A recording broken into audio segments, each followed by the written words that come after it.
الناس ليذيقهم بعد الذي عملوا لعلهم يرجعون صدق الله العظيم إن الله وملائكته يصلون على النبي يا أيها الذين آمنوا صلوا عليه وسلموا تسليما سارے بھائی پڑھیے الصلاۃ والسلام علیک یا سیدی یا رسول اللہ وعلی آلک واصحابک یا سیدی یا حبیب اللہ مولا صلی وسلم دائما ابدا علی حبیبک خیر الخلق کلہم منزہ عن شریک فی محاسنہ فجوہر الحسن فیہ غیر منقسم یا اکرم الخلق مالی من الوذ به سواک عند حلول الحادث العممی ولن یدیک رسول اللہ جاہک بیذ الکریم تجلی باسم منتقمی رب صلی وسلم دائما ابدا علی حبیبک خیر الخلق کلہم۔ اللہ کریم جل شانہ کی حمد و ثنا اور حضور سید المرسلین خاتم النبیین امام الانبیاء حضرت محمد مصطفیٰ صلی اللہ تعالی علیہ وآلہ وبارک وسلم کے دربار گوہربار میں ہدیہ درود و سلام بس ادب و احترام عرض کرنے کے بعد معزز محتشم حاضرین و سامعین السلام علیکم ورحمۃ اللہ وبرکاتہ۔ اللہ کے فضل و توفیق سے اور اس کے پیارے حبیب صلی اللہ علیہ وسلم کی نگاہ رحمت اور شفقت کے طفیل نماز جمعہ کی حاضری کی سعادت نصیب ہو رہی ہے۔ دعا کیجیے اللہ تعالی حق بیان کرنے کی اور سنا کے ہم سب کو اس پہ عمل کرنے کی توفیق عطا فرمائے۔ تسلسل سے سورہ بقرہ کی تفسیر میں ہماری گفتگو چل رہی تھی خطبہ جمعۃ المبارک پہ۔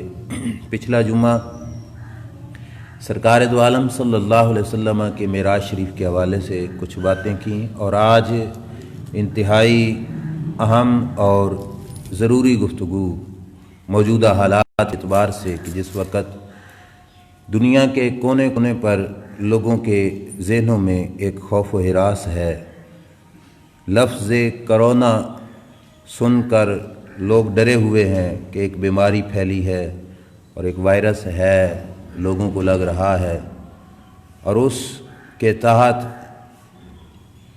تعلیمی ادارے بند ہوئے۔ پھر اس کے بعد وہ لوگ جو توحید کے بظاہر ٹھیکیدار تھے انہوں نے کعبہ شریف کو بند کیا، مسجد نبوی کو بند کیا گیا، اور مساجد تک کو بند کرنے کا سوچا گیا، صرف اس خوف سے کہ ایک بیماری ہے لوگوں کو لگ جاتی ہے، ایک سے دوسرے کو لگ جائے گی، لہٰذا 4 بندے کہیں پہ بھی اکٹھے نہ ہوں۔ اور اس سلسلے میں ہمارے مفتیان اکرام بھی احتیاطی تدابیریں بتا رہے ہیں کہ بچنے کا طریقہ کیا ہے، اور کچھ ڈاکٹرز حضرات بھی احتیاطی تدابیریں بتائے جا رہے ہیں کہ بچنے کا حل کیا ہے۔ تو ہم نے سوچا کہ خطبہ جمعۃ المبارک پہ ہم بھی احتیاطی تدابیر ہی بتائیں۔ سب سے پہلی بات یہ ہے کہ ہم یہ کہتے ہیں کہ ایسا کوئی معاملہ ہے ہی نہیں، یہ خواہ مخواہ لوگوں کو خوف میں مبتلا کیا جا رہا ہے، کیونکہ آپ بے شک یہاں پہ ہیں لیکن ہمارے آپ کے رشتہ دار ملک کے کونے کونے میں پھیلے ہوئے ہیں تعلق والے، ان سے بھی پوچھ لو کہ کسی نے کہا آنکھوں سے بھی کرونا کا کوئی مریض دیکھا یا صرف واویلا ہی ہے، تماشا بنا ہوا ہے۔ کچھ مفتیان اکرام نے یہاں تک کہہ دیا جی کرونا کا مریض مر جائے تو اسے غسل وغیرہ بے شک نہ دو، ویسے ہی دفنا دو۔ اس حد تک معاملات پہنچ گئے لوگوں کے ذہن کے اعتبار سے۔ تو میں نے سوچا کہ احتیاطی تدابیر ہمیں بھی بتانی چاہیے، لیکن فرق ہوگا ضرور کہ وہ میڈیکل کے اعتبار سے احتیاطی تدابیریں تھیں، اور ہم اس کائنات کے سب سے بڑے حکیم امام الانبیاء صلی اللہ علیہ وسلم کی زبان سے احتیاطی تدابیر بتائیں گے۔ اور مسجد میں بیٹھ کر میں پورے دعوے سے کہوں گا کہ اگر حضور کی بتائی ہوئی تدابیر پہ عمل کر لیا گیا، کرونا تو کیا، کرونے کا باپ بھی کچھ بھی نہیں کر سکے گا۔ اور اگر ان تدابیر پہ عمل نہیں کیا گیا تو ماسک چھوڑو 10 پہن لو، گھر میں بے شک بیٹھ جاؤ، شیشے کے مکان بھی بنا لو، پھر بھی نہیں بچ سکو گے۔ حضور کی زبان سے احتیاطی تدابیر سنیے۔ پہلے آیت کا ترجمہ اور پھر میں حدیث آپ کے سامنے عرض کروں گا۔ میرے آقا صلی اللہ علیہ وسلم پر قرآن اترا، اللہ فرماتا ہے ظہر الفساد فی البر والبحر، اللہ فرماتا ہے زمین میں ہو یا سمندروں دریاؤں میں کوئی بگاڑ جب بھی پیدا ہوتا ہے، کوئی خرابی ہوتی ہے، کوئی مسئلہ بنتا ہے، تو رب کریم فرماتا ہے اس کا سبب کیا ہے؟ بما کسبت اید الناس، فرمایا یہ تمہارے اپنے ہاتھوں کی کمائی سے ہوا، ویسے نہیں کہیں سے آ گیا ہے، تمہارے اپنے ہاتھوں کا کمایا ہوا ہے سب کچھ۔ اگر زمین میں کہیں بیماری آئی یا سمندروں میں آئی، دریاؤں میں آئی، فرمایا تمہارے اپنے ہاتھوں کی وجہ سے آئی۔ لِیُذِیقَہُم بَعْضَ الَّذِی عَمِلُوا، اللہ فرماتے ہیں میں اس لیے یہ خرابی تمہارے سامنے ظاہر کرتا ہوں کہ تمہارے عمل کی کچھ سزا تمہیں دنیا میں دکھاؤں تاکہ تم ڈر جاؤ کہ ہمارے کرتوتوں کی یہ سزا ہے، اور ڈر کے توبہ کر کے اللہ کی بارگاہ میں رجوع کر لو اور اس بیماری سے بچ جاؤ، تاکہ دنیا کا عذاب تھوڑا ہے، آخرت کا عذاب زیادہ ہے۔ اس تھوڑی سی بیماری اور سزا کو دیکھ کر اللہ کی بارگاہ میں پلٹ جاؤ گے تاکہ آخرت کے عذاب سے بچ جاؤ۔ یہ قرآن ہے، لِیُذِیقَہُم بَعْضَ الَّذِی عَمِلُوا لَعَلَّہُم یَرْجِعُونَ، تاکہ تم ان کی اپنی بعض کرتوتوں کی سزا چکھو اور پھر توبہ طائب ہو کر اللہ کی بارگاہ میں جھک کر اللہ کے عذاب سے بچ جاؤ۔ یہ اللہ نے قرآن میں ارشاد فرمایا، تو پتہ چلا کہ جو خرابی پیدا ہوئی وہ ہمارے اپنے کرتوتوں کی وجہ سے ہے۔ اگر کوئی ایسی بیماری ہے بھی صحیح، وبا ہے بھی صحیح، تو اس میں ہمارے اپنے عمل کا دخل ہے۔ آئیے اب حدیث رسول سے عمل دیکھتے ہیں، اور پھر حضور علیہ الصلوۃ والسلام نے جو عمل بتائے کہ جن کی وجہ سے صرف کرونا نہیں، کرونا سے بڑی بڑی بیماریاں، بڑی بڑی خرابیاں، بڑے بڑے عذاب حضور علیہ الصلوۃ والسلام نے فرمایا آئیں گے۔ اگر یہ بیماریاں تم میں ہوئیں تو احتیاطی تدابیر یہی ہوں گی کہ ان بیماریوں سے، ان گناہوں سے، ان کرتوتوں سے اگر انسان بچ جائے گا تو پھر ان ساری بیماریوں سے بھی بچ جائے گا، اور پھر کوئی بیماری بھی انسان کے قریب نہیں آ سکتی جب تک کہ رب کا آرڈر نہ ہو، اللہ تعالیٰ کا اذن نہ ہو، اللہ کی تقدیر میں نہ ہو، اس وقت تک کچھ بھی انسان کا کوئی بگاڑ نہیں سکتا۔ ترمذی شریف کی روایت ہے، مشکات شریف میں بھی موجود ہے، پوری توجہ سے سننا۔ سرکار نے پہلے کچھ گناہ بیان کیے کہ یہ گناہ جب میری امت میں آ جائیں گے، آخر پہ جا کے سرکار نے فرمایا کہ ان گناہوں کی سزا کے طور پر پھر اللہ میری امت کے ساتھ کیا کرے گا۔ تو رب کریم جل شانہ کے محبوب علیہ السلام، اب حدیث سنتے ہوئے یہ عقیدہ رکھنا کہ ڈاکٹر کی زبان غلط ہو سکتی ہے، مولوی کی زبان غلط ہو سکتی ہے، حاکم وقت کی زبان غلط ہو سکتی ہے، اللہ کے رسول کی زبان سے نکلا ہوا ایک لفظ بھی غلط نہیں ہو سکتا۔ یہ ایمان رکھ کر سننا۔ سنیے میرے آقا صلی اللہ علیہ وسلم نے جو جرم بیان کیے، سرکار دو عالم صلی اللہ علیہ وسلم نے جرموں کی ترتیب پہلے کی اور آخر پہ جا کے سزا بتائی بھئی کیا ہوگا۔ فرمایا ذَتُّخِذَ الْفَيْءُ دِوَلًا وَالْأَمَانَةُ مَغْنَمًا وَالزَّكَاةُ مَغْرَمًا وَتُعَلِّمَ لِغَيْرِ الدِّينِ وَأَتَاءَ الرَّجُلُ امْرَأَتَهُ وَأَكَّى أُمَّهُ وَأَدْنَى صِدِّيقَهُ وَأَقْصَى أَبَاهُ وَظَهَرَتِ الْأَصْوَاتُ فِي الْمَسَاجِدِ وَكَانَ زَعِيمَ الْقَوْمِ أَرْذَلَهُمْ وَسَادَ الْقَبِيلَةَ فَاسِقُهُمْ وَأُكْرِمَ الرَّجُلُ مَخَافَةَ شَرِّهِ وَظَهَرَتِ الْكَيْنَاتُ وَالْمَعَازِفُ وَشُرِبَتِ الْخُمُورُ وَلَانَ آخِرُ هَٰذِهِ الْأُمَّةِ أَوَّلَهَا فَارْتَكِبُوا عِندَ ذَٰلِكَ رِيحًا حَمْرَاءَ وَزَلْزَلَةً وَخَسْفًا وَمَسْخًا وَقَذْفًا وَآيَاتٍ تَتَتَابَعُ كَنِظَامٍ قُطِعَ سِلْكُهُ فَتَتَابَعَ۔ یہ حدیث کے لفظ میں نے تبرکاً پڑھے تاکہ حضور کے الفاظ سے بھی برکت ملتی ہے۔ آئیے ان کا ایک ایک حصہ میں آپ کے سامنے واضح کرتا ہوں۔ سرکار نے فرمایا ذَتُّخِذَ الْفَيْءُ دِوَلًا، اور میری امت میں جب عوام کے مال کو اپنا ذاتی سرمایہ سمجھا جانے لگے گا، عوامی مال کو جو بیت المال کا مال ہے اس کو اپنا ذاتی سرمایہ سمجھ کے خرچ کیا جانے لگے گا، یہ جرم دیکھ لو، اس سے بیماریاں نہ پیدا ہوں تو کیا ہو۔ آج عوام کا ذاتی سرمایہ جو عوام کا مال تھا وہ بڑی بڑی کرسیوں پہ بیٹھے لوگ اپنا ذاتی سرمایہ سمجھ کے کھا رہے ہیں، خرچ رہے ہیں۔ قومی مال کو، قومی سرمایہ کو اپنا ذاتی سرمایہ سمجھ کر استعمال کیا جا رہا ہے۔ حضرت عمر فاروق رضی اللہ تعالیٰ عنہ کا دربار تھا، چراغ جل رہا تھا، ایک شخص آیا، عرض کی اس نے کہ میں نے بات کرنی ہے، فرمایا بات قومی ہے یا تیری میری پرسنل خاص بات ہے؟ اس نے کہا یہ پوچھنے کی کیا وجہ؟ فرمایا چراغ جل رہا ہے قومی تیل سے، اگر تو نے بات اپنی کرنی پرسنل تیری میری بات ہے تو فرمایا پھر قوم کے تیل کے چراغ کی روشنی ہمیں لینی جائز نہیں ہے، اور فرمایا اگر بات قومی ہے تو پھر میں اس چراغ کی روشنی کو استعمال کر سکتا ہوں۔ آج دیکھ لو کس قدر اس معاملے میں سستی ہوئی، اور سرکار پہلے بتا کے گئے قومی سرمایہ کو جب اپنی ذاتی دولت سمجھا جائے گا، یہ پہلا جرم تھا جو حضور نے بیان کیا، اور یہ عام ہے، سرے عام ہے۔ یہ بڑے بڑے لٹیرے جب تک لوٹتے رہیں گے کرونا نہیں بڑی بڑی بلائیں آئیں گی، لیکن جس وقت یہاں پہ ناکہ بندی ہوگی، رکاوٹ ڈالی جائے گی، پھر کچھ نہیں ہوگا، پھر بڑی بڑی بیماریوں سے بچ سکتے ہیں۔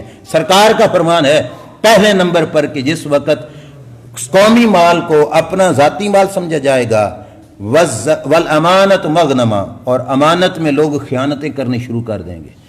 امانت کے مال میں مسئلہ بھی عرض کرتا چلوں، یہاں تک بھی اجازت نہیں کہ آپ کو کسی نے 1000 روپیہ بطور امانت دیا اور 1000 روپے میں تھے 10 نوٹ 100 والے، شرعی طور پر آپ کو یہ اجازت نہیں کہ وہ 10 نوٹ آپ استعمال کر کے کوئی اور 1000 والا نوٹ اس کو کل واپس کر دو، اتنی بھی اجازت نہیں۔ جو 10 اس نے دیے وہی 10 امانت ہیں، وہی واپس کرنے ہیں۔ اس امانت کے مال میں تبدیلی بھی مالک کی اجازت کے بغیر جائز نہیں۔ ہاں اگر وہ کہہ دے کہ بھائی میں دے رہا ہوں استعمال کرنے ہوں تو کر لینا، پھر میں تو اسے لے لوں گا، پھر تو کر سکتے ہو، لیکن اگر اس نے صرف امانت رکھی تو اس کے نوٹ کو بھی بدلنا شرعاً یہ جائز نہیں۔ یہی وجہ تھی کہ امانت کی پاسداری حضور کو اتنی ضروری تھی کہ مکہ کے ان کافروں کی امانتیں جو حضور کی جان کے خون کے پیاسے بنے ہوئے تھے، جب حضور ہجرت کرنے لگے تو مولا علی رضی اللہ تعالیٰ عنہ کو بستر پہ سلایا، فرمایا علی میں جا رہا ہوں، صبح اٹھ کر امانتیں دے کر واپس آنا، تمہیں بھی مدینے میں امانتیں واپس کرنی ہیں۔ تو سرکار نے دوسرا جرم کیا بیان کیا؟ فرمایا امانت کو لوگ اپنا غنیمت اپنا مال سمجھ کے خیانت شروع کر دیں گے۔ دو چیزیں ہو گئیں۔ تیسرے نمبر پر حضور اکرم صلی اللہ علیہ وسلم نے فرمایا وَالزَّكَاةُ مَغْرَمًا، اور لوگ زکوٰۃ کو چٹی سمجھنے لگ جائیں گے۔ جیسے چالان بھرنا مشکل ہوتا ہے نا، ایسے زکوٰۃ دینا لوگوں کو تکلیف دے گا۔ آج کل تو پھر اور مصیبت ہے نا، ہم چالان تو بھر لیتے ہیں پر زکوٰۃ سے پھر بھی گریز کرتے ہیں۔ افسوس مال کا 40واں حصہ تھا اور وہ بھی دینا اپنے لیے ایک تکلیف ہوئی کہ ہم زکوٰۃ ہی کیوں دیں۔ بڑے بڑے سرمایہ کار ایسے تمہیں ملک پاکستان میں مل جائیں گے جنہوں نے اپنے آپ کا اپنا مذہب بھی بدل کر لکھوا دیا فقط اس خاطر کہ میرے اکاؤنٹ سے زکوٰۃ نہ لی جائے، اور لوگ زکوٰۃ کے موسم میں اپنے اکاؤنٹ کا جو بیلنس ہے وہ نکلوا کر صرف اس خاطر کہ میرے مال سے زکوٰۃ نہ لی جائے۔ وہ رب بڑا قادر ہے، آج تم ہزاروں کی زکوٰۃ سے بچتے ہو، وہ رب چاہے تو کوئی ایسی بیماری بھیج دے جس کی جگہ پہ تمہارے گھر سے لاکھوں خرچ ہو جائیں۔ سرکار نے فرمایا جس وقت یہ عیب آ جائے گا کہ لوگ زکوٰۃ کو چٹی سمجھنے لگ جائیں گے، تین چیزیں ہو گئیں۔ چوتھے نمبر پر میرے آقا صلی اللہ علیہ وسلم نے ارشاد فرمایا وَتُعَلِّمَ لِغَيْرِ الدِّينِ، فرمایا لوگ علم پڑھیں گے پر دین کا نہیں۔ پھر لو معاشرے میں نظر ڈال کے دیکھ لو، اپنی باہر نہ جاؤ کالونی میں ہی دیکھ لو کتنے گھر ہیں، کتنے گھروں میں آنے والے کتنے بچے ہیں، اور ان بچوں میں سے کتنے بچے ہیں جو دین پڑھنے کے لیے گھر سے جاتے ہیں، اور کتنے بچے ہیں جو فقط دنیا پڑھنے کے لیے جاتے ہیں۔ سرکار نے فرمایا کہ جس وقت علم دین کا نہیں پڑھا جائے گا، علم کا تو مقصد ہی کیا تھا؟ اللہ کو پہچاننا، اللہ کے رسول کو پہچاننا، لیکن ہم نے علم کو روزی کا ذریعہ بنا لیا، اور اس معاملے میں ہمارے دونوں شعبے مجرم بنے، فقط میں دنیاوی کی نہیں، ہمارا دینی شعبہ بھی 4 کتابیں پڑھ کر اس کو روزی کا ذریعہ بنا لیا، اس کو پیسے جمع کرنے کا دھندا کر لیا اس کے ذریعے سے۔ تو دین کے لیے فقط پڑھنا وہ اور تھا۔ سرکار نے فرمایا جس وقت ایسی بیماری آ جائے گی کہ علم کو دین کا نہیں پڑھا جائے گا یا دین کے لیے نہیں پڑھا جائے گا، مقصد دین نہیں ہوگا، مقصد دولت ہو جائے گی۔ دنیاوی شعبے میں تو کوئی ایک بھی نہیں ملے گا، ظاہری بات ہے جو پڑھ رہا ہے وہ کس لیے پڑھ رہا ہے؟ دولت جمع کرنے کے لیے پڑھ رہا ہے، میں ایف اے کروں گا، بی اے کروں گا، فلاں ملازمت کروں گا، یہ کر لوں گا، نوکری کروں گا نا۔ کیا یہ مقصد ہے کہ میں نے رب کو پہچاننا ہے، میں نے اللہ کے رسول کی پہچان کرنی ہے، میں نے رسول اللہ صلی اللہ علیہ وسلم کے فرمان کا پتہ کرنا ہے، میرے رب نے مجھے کیا کہا قرآن میں؟ ہماری زندگی بیت گئی، 70 سال گزر گئے، مگر آج تک میں معذرت کے ساتھ عرض کر رہا ہوں ہمیں نہیں پتہ قرآن کے 30 پاروں میں رب نے ہم سے کیا کہا۔ ہم نے وہ 30 پارے گھر میں فقط اس لیے رکھے کل کوئی مر جائے گا تو کلوں پہ ختم پڑھ لیں گے، 40ویں پہ ختم پڑھا لیں گے، گھر میں کوئی مسئلہ بن گیا تو چلو ختم پڑھا کے برکت لے لیں گے۔ قرآن صرف ختم پڑھنے کے لیے نہیں آیا تھا، قرآن میں تو رب نے ہماری زندگی کا نصاب بتایا، ایک ایک آیت ہماری زندگی کو سنوارنے کے لیے تھی، لیکن وہ قرآن بند ہو کر غلافوں کے اندر اس پہ گرد پڑ رہی ہے۔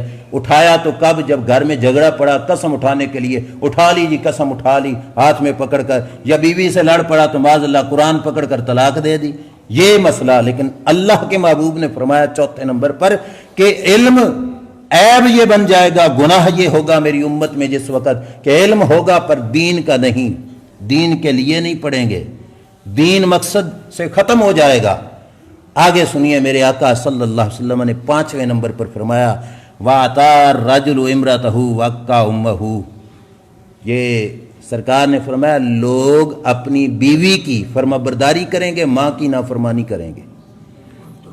اب گھروں میں کوئی کیمرے تو نہیں لگے ہوئے تھے کہ سرکار نے دیکھ لیا، یہ حضور کی نگاہ کا جو نور نبوت ہے وہ 14 صدیاں بعد کے حالات کو دیکھ رہا تھا کہ لوگ گھر میں ماں کی نہیں مانیں گے، بیوی کی مانیں گے۔ یہ جرم آ جائے گا کہ بیوی کی تابع داری، بیوی کی فرمانبرداری، بیوی کی نوکری اور ماں کی ایک بات بھی نہیں مانی جائے گی، حالانکہ حق ماں کا مقدم تھا، ماں کا حق زیادہ تھا، جس نے پیٹ میں رکھا، پھر اپنی چھاتیوں سے دودھ پلایا، پھر ساری زندگی خدمت کرتی رہی، اس کو بلا دیا گیا، اس کے دھیان بھی نہیں رکھا گیا، اس کی دوائی کا بھی انتظام نہیں کیا گیا۔ فرمایا لوگ بیوی کی مانیں گے، ماں کی نافرمانی کریں گے۔ 6 نمبر پر حضور نے کیا فرمایا؟ فرمایا وَأَدْنَا صِدِيقَهُ وَأَقْصَى أَبَاهُ، لوگ دوست کو قریب کریں گے، باپ کو دور کر دیں گے۔ پیار کیا تو دوست سے کیا، باپ سے نہیں کیا، محبت کی تو دوست سے کی، باپ سے نہیں کی۔ حالانکہ میں اکثر اوقات یہ کہہ دیتا ہوں کہ ہمارا اور ہر مسلمان کا جو سب سے بڑا پیر ہے نا وہ اس کے لیے ماں اور باپ ہے، اس سے بڑھ کر کوئی پیر نہیں ہے۔ لیکن مصیبت یہ ہے کہ ہمارے لوگ بالخصوص ہمارے مسلک کے ماں کو یا باپ کو گلاس بھر کے پانی کا دینا بھی گوارا نہیں کریں گے اور پیر کے دربار پر 6 مہینے جھاڑو دیتے رہیں گے۔ کیا فائدہ ملے گا جب ماں بھی ناراض ہے، باپ بھی ناراض ہے، یا باپ اور ماں کی خدمت کرنے کی بجائے تم باہر نکلے ہوئے تو اس کا کیا فائدہ ملے گا؟ میرے کریم آقا صلی اللہ علیہ وسلم کے دربار میں ایک شخص آیا، یا رسول اللہ میں جہاد پہ آپ کے ساتھ آنا چاہتا ہوں۔ سرکار نے فرمایا امی زندہ ہے؟ عرض کیا یا رسول اللہ جی ہاں۔ فرمایا تیرا جہاد یہی ہے، تو جا کے ماں کی خدمت کر۔ اب یہ اس وقت کی بات نہیں جس وقت لاکھوں بندے حضور کی فوج میں تھے، یہ اس وقت کی بات ہے جس وقت ایک ایک بندے کی ضرورت ہوتی تھی کہ کوئی آئے جہاد میں، کیونکہ 313 اور آگے 1000، ادھر 1000 تو آگے 3000، ادھر 3000 تو آگے 10,000، ادھر کبھی 40 بندے اور آگے 40 ہزار بندے۔ اس وقت ایک بندہ بھرتی ہونے کے لیے آیا، تو سرکار نے پوچھا تھا ماں ہے؟ تو کہا جاؤ تیرا جہاد یہی ہے کہ ماں کی جا کے خدمت کر، اور ماں کی جا کے خدمت کر۔ یہ سرکار نے فرمایا کہ باپ اور ماں سے دوری اور بیوی اور دوست سے قرب ہو جائے گا۔ آگے حضور علیہ الصلوۃ والسلام نے ہر ایک پہ تفصیل کی جائے تو وقت تھوڑا ہے، میں نے حدیث پوری بیان کرنی ہے۔ آگے میرے آقا صلی اللہ علیہ وسلم نے فرمایا وَظَهَرَتِ الْأَصْوَاتُ فِي الْمَسَاجِدِ، مسجدوں میں شور شرابے ہوں گے۔ جس وقت یہ بھی ایک گناہ بیان کیا، مسجدوں میں شور شرابے، مسجدوں میں بلند آوازیں کی جائیں گی۔ حالانکہ مسجد یہ میم سین جیم اور دال کا لفظ صرف نہیں دیکھنا، یہ دیکھو ہے کیا، اس کو نسبت کیا ہے، اللہ کا گھر۔ اگر سمجھ نہ ہو تو اس لفظ سے بڑھ کر مسجد کا تعارف کوئی نہیں۔ مسجد کا کیا ہے؟ اللہ کا گھر۔ کسی کے گھر میں جانا ہو تو کس رنگ میں جاتے ہو؟ کسی افیسر کے گھر میں جانا ہو تو کیا رنگ ہوتا ہے؟ کسی سسرال کے گھر میں جانا ہو تو کیا انداز ہوتا ہے؟ یہاں کہاں آنا ہے؟ اللہ کے گھر۔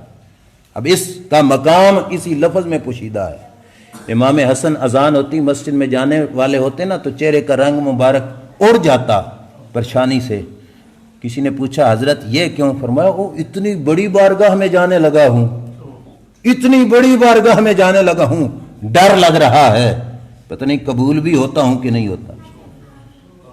ہم نے ایس ایچ او کے پاس جانا ہو، ڈی سی کے پاس جانا ہو، کمشنر کے پاس جانا ہو تو ہم پاؤں کے ناخنوں سے لے کے سر کی چوٹی تک پتہ نہیں اتنے لمبے شیشے کے سامنے کھڑے ہو کے تیار ہوتے ہیں۔ جی ہم نے آفیسر کے پاس جانا ہے، رب کے گھر میں بھی تو آنا ہو تو تھوڑا تیار ہونا چاہیے۔ تیاری سے یہ مطلب نہیں کہ میرے مقصد ہے کوئی شیمپو سے نہا کے آؤ، ذرا یہ رب نے یہ کپڑے تو دیکھنے ہی نہیں ہے۔ سرکار نے فرمایا نا ان اللہ تعالی لا ينظر الى صورکم ولا الى اموالکم ولکن ينظر الى قلوبکم واعمالکم، اللہ نہ تمہارے چہرے کو دیکھتا ہے نہ تمہارے مال کو دیکھتا ہے، رب تمہارے دل کو دیکھتا ہے، تمہارے کردار کو دیکھتا ہے۔ اپنا کردار لے کے آنا تھا اس کے دربار میں، لیکن مسجد سرکار نے فرمایا کہ جس وقت یہ خرابی ہو جائے گی کہ لوگ مسجدوں میں شور کریں گے، اللہ کے گھر میں اونچا بولنا، اللہ کے گھر میں بے تکے رنگ میں دنیا کی باتیں کر کے اونچی اونچی آوازیں نکالنا کتنا بڑا جرم ہے۔ حضرت عمر کا زمانہ تھا، مسجد نبوی سے آواز آئی لوگوں کی بات کرنے کی اونچی اونچی، حضرت عمر نے بندہ بھیجا، فرمایا بلا کے لے آؤ کون ہے۔ جب آئے پوچھا کون ہو؟ انہوں نے کہا ہم یمن سے ہیں، مسافر ہیں، یہاں پہ نماز پڑھنے کے لیے ٹھہرے تھے۔ حضرت عمر نے فرمایا اگر تم مسافر نہ ہوتے تو میں تمہاری گردنیں اڑا دیتا۔ تمہیں حیا نہیں کہ اللہ کے رسول کی مسجد میں بیٹھنے کا ادب کیا ہے؟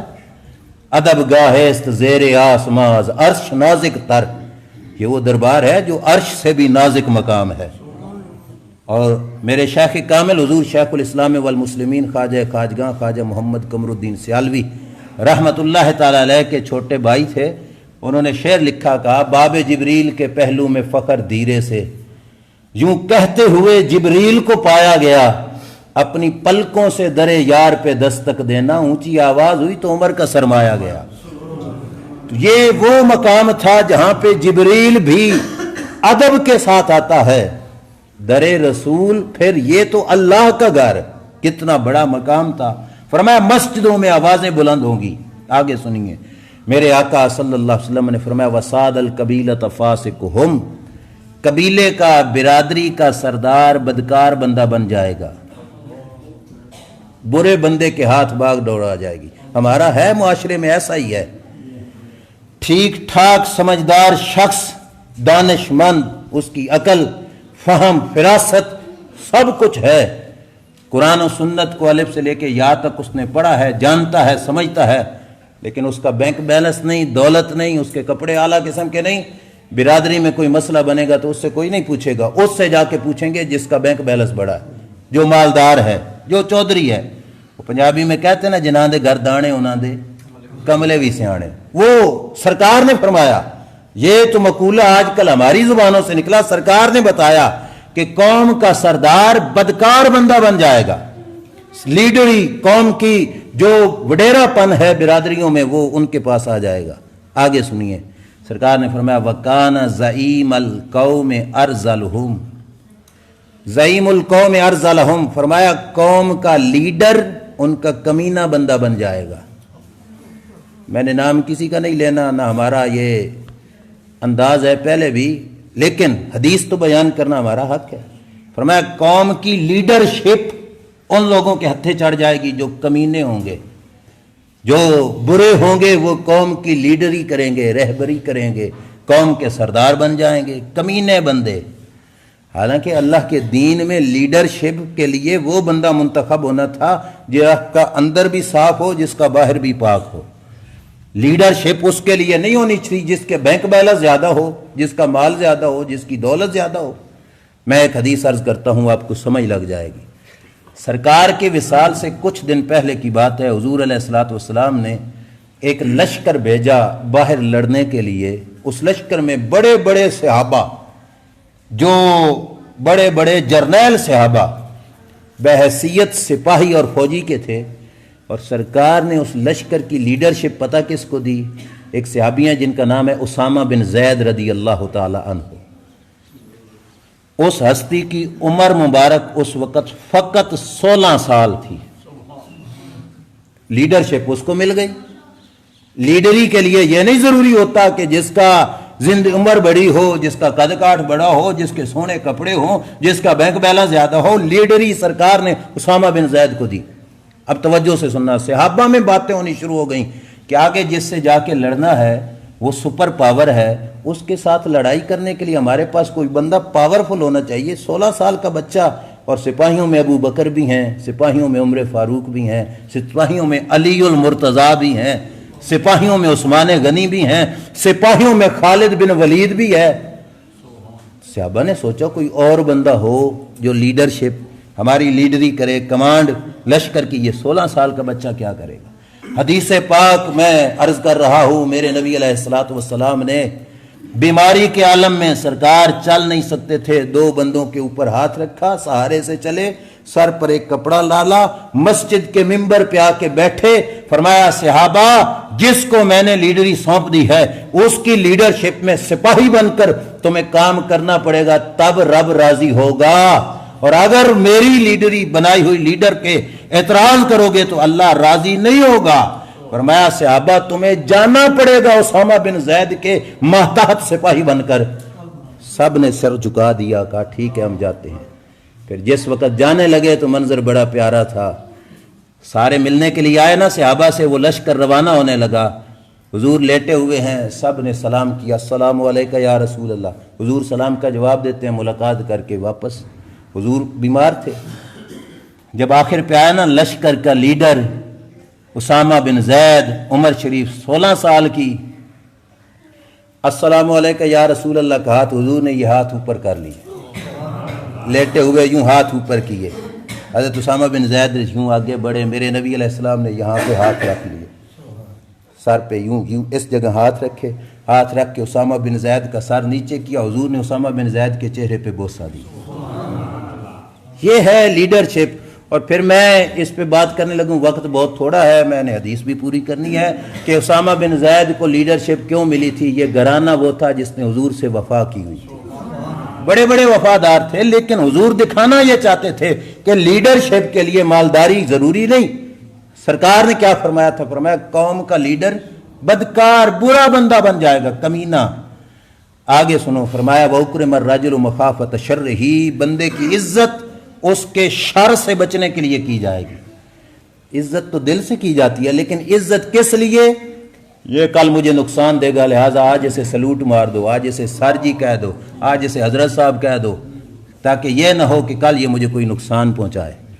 اس وجہ سے عزت کی جائے گی۔ آج دیکھ لو ماحول میں ایسا ہے، اور میں مسجد میں بیٹھ کر ایک بات عرض کرنے لگا ہوں، اور سچ ہے، اللہ کو بارگاہ میں ہم نے جان دینی ہے۔ میں گاڑی میں آ رہا تھا، ڈرائیور کے ساتھ بیٹھے ہوئے تھے، راستے میں گاڑیوں کو روکنے والے جو ہوتے ہیں وہ کھڑا تھا، گاڑی والے نے ایسا سی بریک لگا کے نا سر شیشے سے باہر نکال کے، سر جی السلام علیکم، اس نے کہا وعلیکم السلام، سر جی کہہ کے پکارا، سلوٹ مارا، تھوڑی گاڑی آگے گئی تو اس کو بہن کی گال نکال کے کہنے لگا سائڈ تے ہٹ۔ میں نے کہا یار یہ کیا ہو جان، یار سلوٹ نہ ماریے تو انج ہو جاندہ، انج ہو جاندہ۔ اب حدیث رسول کی صداقت کہ سرکار نے کیا فرمایا، اکرم الرجل مخافۃ شرہ، بندے کی عزت اس کے شر سے بچنے کے لیے کی جائے گی۔ عزت شر سے بچنے کے لیے نہیں کی جانی تھی، عزت تو رب کی رضا کے لیے کرنی تھی، لیکن ہم نے تو عزت کے معیار بدل دیے نا، ہم نے تو عزت کرنی اس کی ہے جس کے شر کا ڈر ہو۔ عزت یتیم بچے کی کرنی تھی لیکن نہیں کرتے، کیوں؟ اس کا کوئی ولی وارث نہیں، مجھے کون پوچھے گا، چاہے اس کا سر بھی اڑا کے رکھ دو۔ عزت کسی بیمار کی، عزت کسی لاچار کی، عزت کسی مزدور کی کرنی تھی، ہم نہیں کرتے، کیوں؟ پتہ ہے اس نے مجھے کیا کچھ دینا ہے۔ مدینے کے تاجدار صلی اللہ علیہ وسلم مدینے کی گلی میں آ رہے تھے، سامنے سے ایک صحابی حضرت سعد انصاری آئے، حضور نے یوں ہاتھ آگے کر کے سلام دیا، جب ہاتھوں میں ہاتھ آیا نا ان کے ہاتھ کھرد رہے تھے، سرکار ہاتھوں کو ٹٹولنے لگے، فرمایا سعد تیرے ہاتھ کھرد رہے ہیں؟ عرض کی آقا بال بچے دار ہوں، سارا دن مزدوری کرتا ہوں۔ میرے نبی کے ہاتھ میں صحابی رسول کا ہاتھ جو سارا دن مزدوری کرتا ہے، حضور نے ہاتھ چھوڑا نہیں، جب اس نے کہا نا سارا دن کام کرتا ہوں، بال بچے دار ہوں، رزق کماتا ہوں، سرکار نے یوں ہاتھ کھینچ کے مدینے کے تاجدار نے مزدور کے ہاتھ پہ بوسہ دیا۔ ڈھونڈ کے لاؤ ایسا پیر طریقت جس نے کسی مزدور کے ہاتھوں کو چوما ہو، ڈھونڈ کے لاؤ ایسا کوئی مولوی جس نے کسی ایسے مزدور کے ہاتھوں کو بوسہ دیا ہو۔ عزت کی بنیاد مال اور دولت نہیں، عزت کی بنیاد یہ ہے جو میرے نبی علیہ السلام نے کر کے دکھائی۔ مزدور کا ہاتھ عام بندہ نہیں چوم رہا تھا، یہ وہ ہستی چوم رہی تھی جس کے قدموں کی تلیاں رب کا عرش چومتا ہے، اس ہستی نے مزدور کے ہاتھ کو چوما۔ آگے سنیے، میرے آقا صلی اللہ علیہ وسلم نے فرمایا اگلا گناہ کیا ہے؟ فرمایا وَظَاهَرَتِ الْكَيْنَاتِ وَالْمَعَازِفِ، گانے گانے والے عورتیں کثرت سے ہو جائیں گی، اور گانے گانے کا سامان یعنی ڈھول باجے یہ بھی ڈھیر سارے ہو جائیں گے، کثیر ہو جائے گا، کوئی روک تھام نہیں ہوگی، کوئی پابندی نہیں ہوگی، کوئی ان کو پوچھنے والا نہیں ہوگا۔ نام کا تعلیمی ادارہ اور شو کیا ہو رہا ہے، باہر سے ایک سنگر کو بلا کر تعلیمی ادارے میں پروگرام کیا جا رہا ہے، کمال ہے۔ یہ سکھانا تھا ہم نے اپنے بچوں اور بچیوں کو، میرے نبی علیہ السلام نے فرمایا عام ہو جائے گا۔ پابندی ہے تو مسجد کی اذان پہ پابندی ہے، پابندی ہے مسجد کی تقریر پہ پابندی ہے، پابندی ہے تو مسجد میں نماز کے لیے پابندی بنے گی، پابندی ہوگی تو مسجد میں جلسہ کرنے کے لیے پابندی ہوگی، ان معاملات کے لیے گی۔ شراب کثرت سے لوگ پیئیں گے، عام ہے شراب آج بڑے بڑے شہروں میں، جہاں جیسے ہمارے ہوٹلوں پہ کوک اور سپرائٹ پوچھتے ہیں، وہاں پہ شراب کی بوتلیں پوچھی جاتی ہیں، پلائی جاتی ہیں، پیتے ہیں، کوئی پوچھنے والا نہیں۔ آخری بات اور بات ختم کیونکہ وقت بھی ہو رہا ہے، سرکار نے فرمایا وَلَعَنَ آخِرُ هَٰذِهِ الْأُمَّةِ أَوَّلَهَا، فرمایا اب یہ ہوگا کہ اس امت کے پچھلے پہلوں پہ لعنتیں کریں گے۔ آیا بعد میں تھا، پرانے بزرگوں کو کھول کے بیٹھ جائے گا کہ فلاں برا تھا، فلاں برا تھا، کوئی داتا صاحب کو بھونکے گا تو کوئی خواجہ اجمیری کو بھونکے گا، کوئی غوث اعظم کو بھونکے گا، اور کسی کی زبان اتنی لمبی ہو گئی تو وہ ابو بکر صدیق کو بھی بھونکنا شروع کر دے گا، کوئی امیر معاویہ کو زبان کھولے گا، کوئی کسی پہ صحابہ پہ، جن کے ہمارے سروں پہ احسان اتنے تھے کہ ہماری لو پہ ان کے خربوں احسانات تھے۔ لیکن سرکار نے بتایا کہ جس وقت یہ عیب ہوا اب سنو کیا ہوگا، بات ختم۔ کرونا سے نہیں، اس سے ڈرو جو حضور نے بتایا۔ فرمایا کیا ہوگا؟